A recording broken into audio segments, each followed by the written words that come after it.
So now what I like to do is show you how I search for availability on flights with points and how I find some of the best deals out there.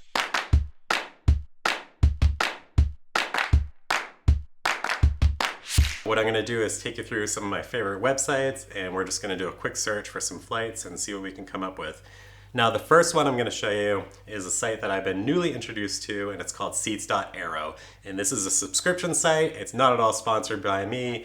I don't actually pay for it. What I do is I basically do last minute searches here. They basically have a free portion of the site where anyone can just sign on to it, and you can do a search within a certain period of time. I think maybe like up to a couple months out, in like plus or minus 7 days.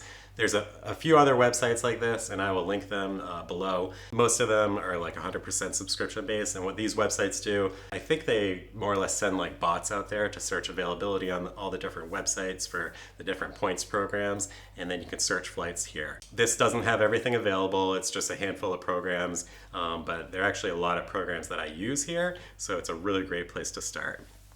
So what I'm going to do is I'm going to search, for example, for a flight from New York City to London. And how I'm going to do that, we're just going to go into the search here. And then I'm going to type in NYC, and that will actually give me all 3 of the major New York City airports, which are going to be Newark, LaGuardia, and JFK. I don't think there's any long-haul flights from LaGuardia, so we're really just searching those 2. And then destination, I'll put London, and that will search all the major London airports, so it won't just be Heathrow. We'll take a look at Gatwick and Luton, all the other good ones as well. And then let's just say, I'm just going to make up a date here. So let's just say we're looking a couple weeks out. At this point, that's May 22nd, and maybe I've got a window of plus or minus 3 days in either direction. This box here will allow me to show individual flights. And then if we go down here, right now it's going to search all of these programs. And there's a few that I don't have miles in, or I don't have enough miles in. So I'm just going to click on all the ones that I am actually eligible to transfer to based on like the cards that I have.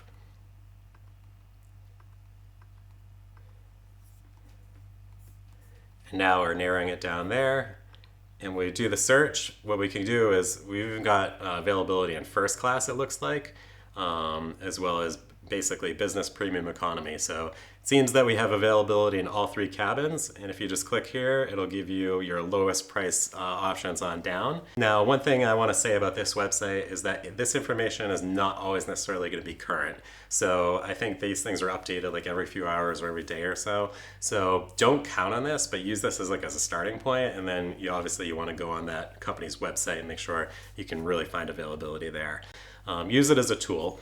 But what we've got here is if you want to fly first class, you can actually use Qantas points, it looks like, to book British Airways first class for 89,800 points and $1,027. So that's a big surcharge. My next step from there would be to actually look at the British Airways website and see if I could book it directly through them, because I think it might be maybe less points.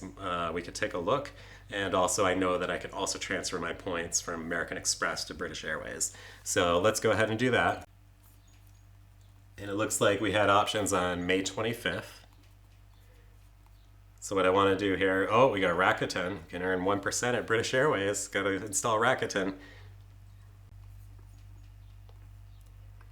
So what I want to do on British Airways, I'm going to book a flight with Avios, sign it to my account.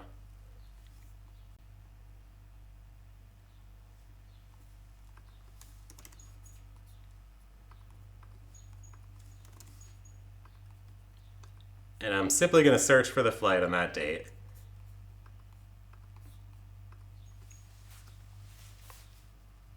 Now it looks on British Airways that this is an off-peak date, which British Airways actually prices their mileage redemptions different depending on if it's an off-peak or regular date. So this is going to be a little bit lower than normal. But if we scroll down, we've got our flight here on May 25th from JFK to LHR. That's a 7-hour, 10-minute flight nonstop. BA 116. If we click here, it's going to tell us that's a Boeing 777. So you could always do a little research, maybe search YouTube and check out some reviews on the BA 777 first class, see what you think. But they've got just one seat available. Wow, that's a big surcharge. So it's going to cost you 80,000 points and $1,001. So it's actually going to be less points here, but it's the same surcharge. Now I found, for whatever reason, that flight going home, they actually charge less of a surcharge. It's like $680, somewhere around there. So they save like $300, but it's kind of odd because the taxes are higher leaving London. But the bottom line is British Airways has a beautiful, what they call a Concorde room. It's like a really iconic lounge at Heathrow. So it's a great experience, and they have private check-in for first class that goes right into the lounge. So if you get a chance to do that, I'd highly recommend it. It's a lot of fun. So as you can see, this is a real easy site to at least get started. And even if you're looking for like economy class, wow, like just 10,000 points and $152 using Virgin Atlantic. And right now they're offering 30% bonus. So that'd be like, you could transfer 8,000 points and fly from New York to London for only $150 in a premium airline. How cool is that? And I've done that in Virgin Atlantic in economy class, and it's a really great experience. It's a really cool airline to fly with. So lots of cool options there. Premium economy, for those of you that haven't flown premium economy, is kind of like what business class used to be, and business class is what first class used to be. So premium economy is typically going to be similar to what you find on like a domestic US first class flight. They're going to be like a recliner style, a little bit wider than what you find in economy class, and instead of getting about 31 inches of seat pitch between the seat in front of you, it'll be about 38 inches. So it's about the same as what you get in the United States first class typical configuration. And then business class, now if you're going international, it's all going to be flatbed for the most part. There are some exceptions, but typically any like world-class airline is going to offer a flatbed seat in business class, nice private space to sit in. There's certainly a variety of different options depending on who you fly with. The best of the best is going to be first class. Unfortunately, there are no US airlines that offer first class anymore, besides, the domestic, what I call fake first class. If you want to fly first class, you're going to have to go with like a European airline like British Airways, Air France, Lufthansa. Now Air France, you can't book with points, so forget I said that. Also, you can do a few of the Asian airlines. I've done Singapore Airlines first class, Cathay Pacific. You can book those with points. Those are really amazing. Japan Airlines and ANA, a little bit harder to find, but you can book them in first class as well. And where you're going to get there is you're going to get more of like that ultra luxury 5-star experience, the caviar in the sky, the $200-$300 bottles of champagne. And with Emirates, you could even do the shower on certain airplanes. So that's really cool as well. Now, speaking of Emirates, let's look at how you might be able to book a shower in the sky. So if we head over to Emirates website, now Emirates is a transfer partner of several different credit card programs, including American Express. And what we're going to want to do here is we're going to want to redeem flight points for first class. So let's take a look and see if we can find anything. Click on Classic Rewards. Now, if I'm going to fly in Emirates first class, if I was just going to do one flight, I'd probably want to do it from Dubai because that's where Emirates is going to have their best lounges. It's going to be the best experience, right? So let's do a search from Dubai. Maybe we want to fly, I don't know, let's go Dubai to London. That'd be a pretty popular route, and it may be hard to find availability. So we'll put our dates flexible. We'll just go a few days out. So we'll search, I don't know, May 16th.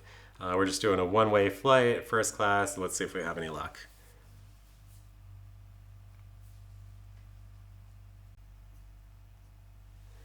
And it looks like on several of the dates, they actually do have availability for 102,000 miles.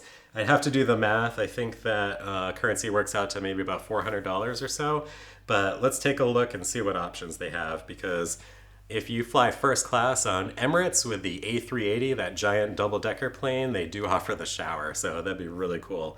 Now, I understand 100,000 points, that's a lot of points. For an av geek like myself, that's like one of those like once-in-a-lifetime bucket list experiences.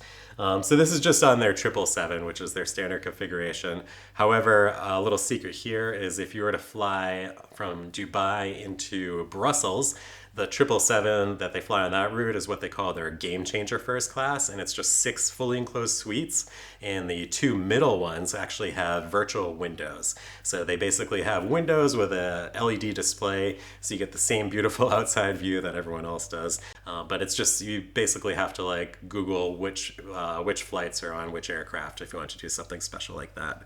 Now, I've had luck on 2 occasions using my points for Singapore Airlines first class suites. Their new first class suite is actually the world's largest first class seat, flying anywhere in the sky. I guess the only exception would be the Etihad Residence, which is a multi-room experience, and that's kind of its own little thing. But as far as first class goes, Singapore Airlines suites on the Airbus A380 there's just 6 of them. They are 1 on each side. So to give you an idea, normally in economy class you'd have 10 seats across, and if there's 2 of you flying together, you can actually drop the wall in the middle, and it makes this like giant open suite, which is just really cool. It's a really tough thing to book with points, but I'm going to give you a little secret here. And there's flights typically available between Mumbai and Singapore, which is like a 5-6 hour flight for not many points. So let's take a look and see if we can find one. We're going to sign into our Singapore Airlines KrisFlyer account, and like anything, if you don't have one, you can sign up for free. And we're just going to click on redeem points, and I did it the other way, but what I would recommend doing is flying from Singapore, because again, you're going to get their Singapore first class check-in. You're going to get to use the private room, which is an incredible, really luxurious first class lounge. And we're going to look first class here. We're going to search kind of last minute again. So I'm going to go one-way flight, not too far out. And let's see if we come up with any availability. Now in Singapore Airlines, they have Saver Awards and they have regular awards, or Advantage Awards as they call them. You basically only want to look for the Saver Awards. And this is crazy. The first date that I searched had availability. So check this out. You can fly this incredible, like world's best first class product, or at least the world's biggest, on this flight. This is only 58,500 points. And I don't think the taxes are that high either. Look at that. It's only 65 Singapore dollars. That's going to be like 45 US dollars in taxes. So for an incredible flight experience like that, you can just transfer your points from American Express and several of the credit card programs to the Singapore Airlines program and just have an unbelievable, amazing experience. To give you an idea, if you were looking at using like Delta points to fly Delta One, maybe between New York and Los Angeles, like good luck finding that for 58,000 points. And this is just a level that's going to be way beyond anything you're going to experience on a US airline. So that's where you can really take your points and turn them into some incredible deals and some of these incredible experiences. Now, a couple things to keep in mind before you transfer your points. There are going to be times when you transfer points and there's going to be a little bit of a delay there. And even if it says there's availability for that flight, I don't always trust that, because those things can disappear really fast. So just remember there's a little bit of a risk here. What you can do is certain airlines, if you call them up, they will actually hold the reservation for you. But more often than not, what I found lately is that the transfers happen almost instantly. I just don't want to give you the precedent that that's always the case. So a little Google search is your friend here. But typically, like the last time that I've transferred points from to Singapore Airlines, to Avianca Life Miles, to British Airways, to the Virgin Red program, those points transfers have gone through pretty much instantly, like within a few minutes. But if you don't have flexibility, if there's like only one thing open, there's always going to be like a little risk involved. So just be efficient when you're doing these bookings. Like be ready to go when you find what you want, and don't be afraid to go for it. That's why you've been saving all these points. Now, if you're using points for hotel stays, pretty much works the same way. The points that are going to be required are going to be a little bit different. For example, if you're booking a hotel within the Marriott Bonvoy brand, most hotels are going to run anywhere from maybe like 15 to 60,000 points a night, give or take. Some exceptions would be if you wanted to book like more of a premium hotel like a Ritz-Carlton, or if it's peak season, like for example here in Boston, the summer season, everything just goes really nuts on the weekends. Hilton points are going to be more. You're going to need more points. Hyatt points are going to be less. You'll notice that if you're transferring points, there's often different ratios. Like if you're transferring American Express points to Hilton, you're going to get like double the points that you would get transferring anywhere else. So they kind of make up for it on that end. But typically, like most points transfer like 1-to-1. So those aren't quite as valuable. So just keep that in mind. It's all relative. You want to factor in, just do the math. What is the value of my points based on like how much value I'm getting out of them? Now, there are a few different ways you could use hotel points. For me personally, I just use them to outright book the room. Sometimes you could use points to discount your rate of the room. Sometimes you can use points to upgrade the room. So whatever you're looking to do. For a lot of people, saving points for a really great hotel experience is a really nice idea. Like, for example, if maybe you wanted to go to Bora Bora and stay in some overwater bungalows or something like that, you can certainly do that with a few different programs. So depending on what your goals are, hotel options may be a really great option for you for points. Like, especially if you're someone that doesn't mind booking cheap economy class flights, go long haul economy. Maybe the priority for you is like when you get there, you just want to have the best possible room to stay in. Then you might be someone that maybe, even though it's not quite as value per dollar in terms of what you'd spend on the points for a hotel versus airline, it might be more valuable to you, and that's totally okay. Also, keep in mind that depending on your credit card, you may get elite status benefits with some of the hotel brands, so that's worth considering as well, because those benefits may provide you a better experience during your stay too, especially, if you're planning something like a special occasion like a honeymoon or an anniversary trip, or maybe like a family reunion where you're going to get a lot of people together and you want to kind of maximize that experience. It might be a fun way to do that. Now, there are other ways to redeem points, and I'm not going to totally discourage you from doing that. Maybe you have points that are going to expire soon. Maybe you're at a point in your life where you're not going to do much more travel and you've got tons of points saved up. You can look into redeeming them for things like gift cards. I've seen magazine subscriptions. They'll have their online shopping portals where you could basically go on a website, like I showed you shopping with United or Delta points before. Instead, you'd be just basically like spending your points for merchandise. So that's an option too. Just keep in mind the value of those points is going to be less. You're not going to get 2 cents per point when you redeem them for gift cards or for merchandise. But sometimes they do have pretty decent deals. Like during the holidays, you might be able to get a gift card at a discounted rate, and maybe that helps you do your Christmas shopping. So nothing wrong with that. I've done that before too. Also, keep in mind when you redeem points that there may be some certain rules and regulations that are a little bit different, that could help you out or could work against you. One example is, I know with United Airlines lately, if you book with points, you can pretty much cancel that booking at any point. So it's kind of a good way to just use your points as a placeholder for a flight if you're looking for something better down the road. That way you don't get stuck. So like an example might be like, let's say you want to fly to Tokyo, but you're going to try and find last minute availability with business class. But you'd be okay flying economy class. Well, you can go ahead and book the economy class at the minimum rate using your United miles, and then you'll have that flight. And if you don't need it, you can just cancel that flight later and you get your points back. So make sure you read the fine print. These things change all the time, but there may be some situations where if you have to make a change, they're going to have a fee that goes along with it. All that's normal and stuff we're used to in the travel industry, but just want you to be aware of that as well, because each program is going to have their own different intricacies, their own different fees attached to it. And some might work out better for you, some not so much. Now, personally, for me, there's a couple of things that I'm really keen on that really enhance our travel lifestyle. Number one is booking business class and sometimes even first class on long haul flights that we could just never otherwise afford. So if you want to book a business class flight from the US to Europe or Asia, for example, that's going to run you anywhere from maybe $2,500 round trip if you find a really good deal, but like $4,000, $5,000, $6,000, $8,000 is going to be more or less the average price for a round trip flight in business class. That's not really in my vacation budget. That's probably more than I typically spend on an entire vacation. So using points and miles, we're enabling ourselves to not only have these incredible experiences that we wouldn't otherwise be able to afford, but also just save money on the flight in general. Because now, instead of paying for an economy seat, we're flying business class for nearly free. $5, a couple $100 in taxes here and there. But that's really a no-brainer. And then oftentimes those like hotel points, they tend to kind of build up in the background, so we'll just cash in a free night here or there too. So that helps to kind of like stretch the trip a little bit further. One of the things that's new for us is we got really into cruising recently once we discovered that Amanda wouldn't get so seasick on the sea. That's been a lot of fun. It's something that's been, I think it's like my new favorite way to travel. It's been more exciting than I ever could imagine. But we were able to book a couple of last minute cruises out of the Mediterranean using points, and that was really amazing. At one point, I think we paid like 60,000 points because of a transfer deal for a 7-night Mediterranean cruise. It was just absolutely incredible. There was no taxes or fees. So of course what I did is I upgraded to a better room.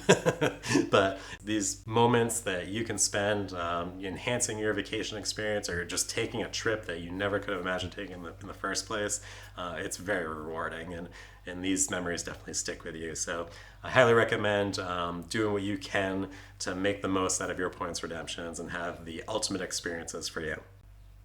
Now, coming up in the next lesson, we're going to dive a little bit deeper into some advanced strategies for points and miles. You're going to learn how to take your points game to the next level by exploring elite status, platinum rewards, exclusive benefits that can really elevate your travel experiences.